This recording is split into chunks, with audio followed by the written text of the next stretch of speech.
Pemirsa Metro TV Lampung, kita akan lanjutkan kembali untuk membahas bedah tajuk kali ini. Oke Mas Widodo, ngobrolin tentang korupsi ini memang tidak akhirnya ya. Lantas seperti apa nih yang perlu dilakukan supaya kasus korupsi ini selesai gitu? Ya, agar korupsi ini bisa selesai sebetulnya kan ada beberapa cara. Yang pertama itu pencegahan. Pencegahan itu sebenarnya Pemda juga udah punya Pergub ya, Pergub 35 2019 tentang implementasi pendidikan anti korupsi.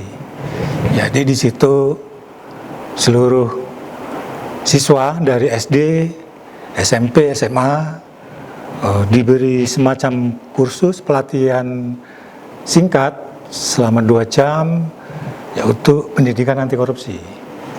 Nah, diharapkan apa? Diharapkan siswa itu bisa menanamkan jiwa anti korupsi dari dalam dirinya sendiri. Selagi muda ya? Selagi muda. Kemudian selain dari diri sendiri, dia bisa menularkan pemahamannya ini kepada masyarakat sekitar, kepada orang tuanya, kepada keluarganya, kepada tetangganya.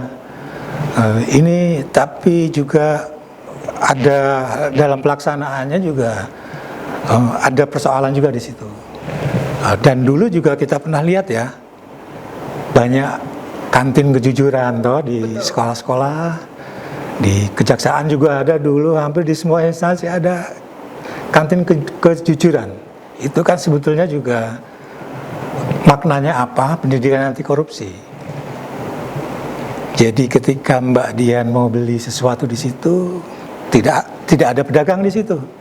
Istilahnya dicantumkan harga ini berapa, nah, boleh ngambil.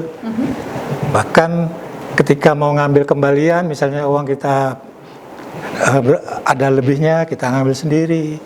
Nah, ini sebetulnya juga sangat efektif. Tapi kita nggak tahu juga sampai sekarang ini kan kantin kejujurannya sampai di mana sekarang?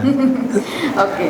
Sudah nggak ada kabarnya sepertinya kantin kejujuran ini. Padahal ini sangat efektif untuk mengajarkan anak-anak itu, mengajarkan bahkan bukan anak-anak ya, orang tua juga toh. Kantin kejujuran itu. Nah, tapi kita berharap kantin kejujuran ini masih bisa dilanjutkan di semua instansi, bukan hanya di sekolah-sekolah, tapi di semua instansi. Ini paling tidak inilah sosialisasi kejujuran. Karena apa? Karena korupsi itu kan berawal dari sesuatu yang tidak jujur. Tidak jujur menjadi budaya pribadi, kemudian akhirnya apa? Terjadi korupsi. Kira-kira begitu. Oke, jadi memang dari sisi kejujuran terlebih dahulu yang perlu untuk dilatih dalam diri seseorang ya. Tapi kalau misalnya bicara tentang operasi tangkap tangan atau OTT yang selama ini memang digerakkan untuk tentunya menghadapi kasus dari korupsi sendiri. Bagaimana tanggapan Mas Widodo? OTT yang dilakukan KPK itu bagus. Artinya itu kan langkah penindakan, itu bagus. Tetapi juga kadang-kadang tidak disertai dengan proses hukum yang pas. Maksudnya proses hukum itu kelanjutan proses hukum dari penyidikan sampai si terdakwa ini divonis. Nah, yang jadi persoalan itu kadang-kadang divonisnya. Oke.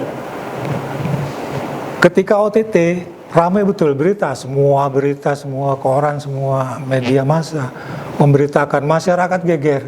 Tetapi vonisnya hanya berapa tahun, tidak sesuai dengan rasa keadilan. Sementara nilai korupsinya sampai puluhan miliar, ratusan miliar, itulah yang kadang mengganggu rasa keadilan kita, rasa keadilan masyarakat. Kadang-kadang tidak ngepas di situ. Nah, kadang gemes ya Mas Widodo ya dengan hukumannya yang sepertinya tidak ideal, tidak setimpal. Lantas menurut Mas Widodo sendiri, seperti apa nih hukuman yang ideal untuk para koruptor supaya mereka jera gitu? Hukuman ideal itu kan yang memenuhi rasa keadilan, masyarakat. Apakah dihukum mati misalnya? Itu bisa memenuhi rasa keadilan. Sebagian mengatakan bisa, ini kan masih menjadi perdebatan. Tetapi sebagian lain mengatakan itu tidak memenuhi rasa keadilan. Karena apa? Alasannya apa? Hukuman mati itu yang pertama, dia merebut wewenang Tuhan. Karena hidup dan mati manusia itu ditentukan oleh Tuhan. Bukan manusia yang menentukan mati hidupnya seseorang, tetapi Tuhan. Ketika dijatuhi hukuman mati, berarti merebut wewenang Tuhan. Itu yang pertama. Yang kedua, koruptor itu kan dia tidak takut mati. Koruptor itu takut miskin. Takut miskin dan gemar memelihara eksistensi. Karena itu apa? Hukuman yang paling tepat adalah pemiskinan. Dimiskinkan saja ya? Lebih baik dimiskinkan saja. Kemungkinan lain, hukuman lain adalah hukuman pencabutan hak politik. Kenapa pencabutan hak politik ini penting? Karena koruptor itu kan orang yang ingin selalu eksis. Ingin tampil secara politik, ingin tampil di mimbar, ingin tampil di panggung. Cabut saja hak politiknya, cabut seumur hidup. Itu yang kedua. Yang ketiga adalah hukuman kerja sosial. Ini kaitannya apa? Dengan eksistensi tadi. Coba Mbak Dian bayangkan, ada seorang koruptor, mereka dijatuhi hukuman kerja sosial. Kerja sosial itu apa misalnya? Yang biasa bergelimang harta, punya kekuasaan, punya banyak anak buah, punya pengaruh. Tiba-tiba dia dijatuhi hukuman kerja sosial, nyapu jalan,